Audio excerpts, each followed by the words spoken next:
Safety, welcome back. Today we're going to try and do some hands-on activities, which are my favourite things to do in maths because it helps me to match visual concepts and things that are in my brain into things that we can touch and help give us concrete understanding. Today we're again thinking about 3D shapes. We're specifically thinking about their nets, that is the 2D shape which would be used to create the 3D object. The first challenge of today is to go around your house and find 5 different 3D objects to draw the net of.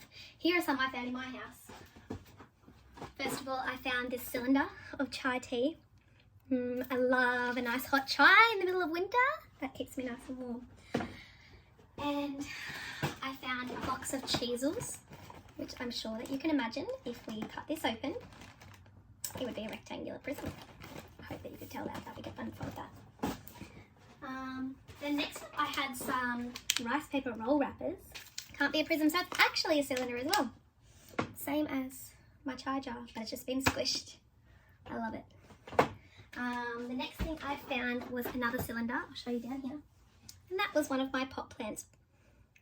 If you can see here, the pot is nice and round with a circle bottom and one big long rectangle that wraps around. Finally, my little holiday treat. I know it's not holidays anymore, but when I was on holidays I got some Cocoa Pops. I thought I'd just quickly cut this one open so that I could show you what the net of this rectangular prism would be.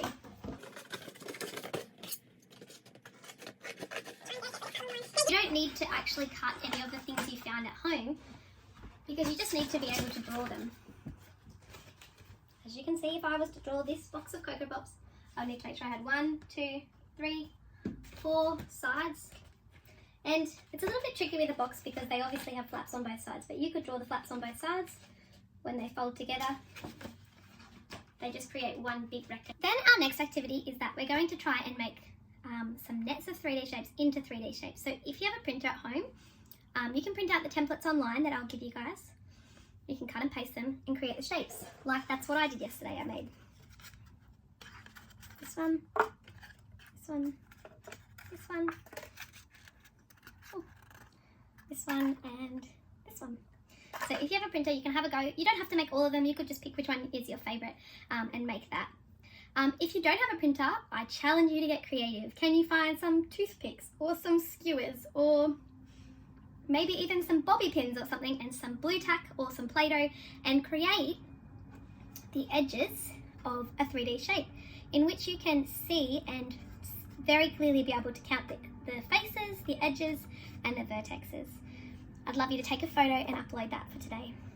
Finally, you're going to have a look at the worksheet, which is about matching the nets with the 3D shapes. So looking at the net, looking at, okay, what do I know about prisms? I know that prisms are named by their base that's parallel to the other base, and that's the same shape and size. So I can know when I can see 3 rectangles and 2 triangles that it's going to be a triangular prism. Finally, if you're finished and you've got some extra time, you'd like to do a challenge, I found a great maths website that has a game where you match the net with the shape. If you're up for even more of a challenge, there's the option that you can click that says match all the nets with the shape, in which that gives you 6 different options and you have to click which ones you think make the net of that shape, which is just showing us that there is more than one way to make a net for each shape. So I hope you have fun doing that and I'll see you again tomorrow.